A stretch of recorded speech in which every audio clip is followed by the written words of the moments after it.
Nobody deleted the constraint, nobody changed the schema, nobody touched the configuration. The rule was just assumed, and then the assumption broke.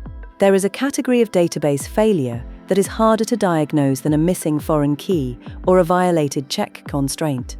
It is the failure that comes from a rule everyone believed was being enforced, but that was never written down anywhere.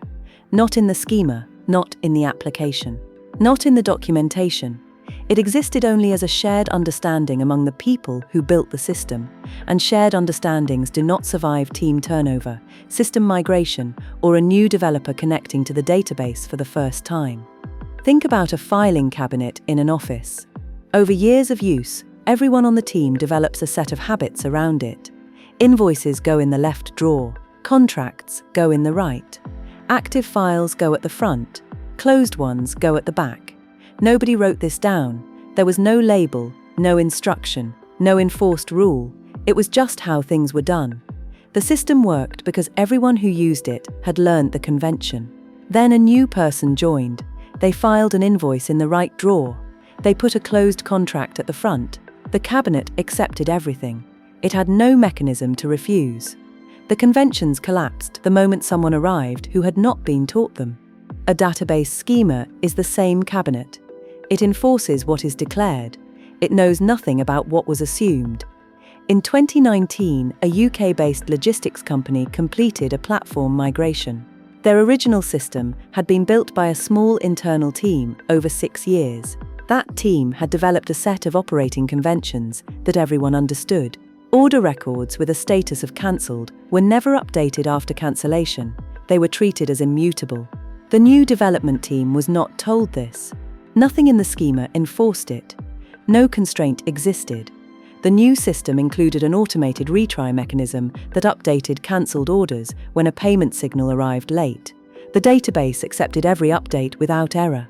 Over 4 months, roughly 9,000 cancelled orders were silently reopened and reprocessed. Customers received duplicate fulfilments. The company issued £380,000 in refunds and credits before the pattern was identified. The original convention had protected the system for 6 years. It was never written down, and the database had never enforced it. This is the problem with implicit rules. They work until they stop working. And they stop working not because something breaks, but because the shared knowledge that sustained them is no longer shared. Implicit rules take several forms. Some are ordering conventions. Records in this table are always processed in the sequence they were inserted. Some are state conventions. A record with status X is never modified directly, only transitioned through the application. Some are value conventions. This field accepts null, but null here means something specific. It is not the same as 0, and it is not the same as unknown. Some are relationship conventions. These two tables are logically linked, but no foreign key was ever declared because the original developer assumed it was obvious. The difficulty is that none of these feel like rules when they are being followed. They feel like common sense. And common sense is the most dangerous thing to rely on in a system that will outlive the people who built it. There are 3 things worth doing about this. First, audit your schema for what is not there.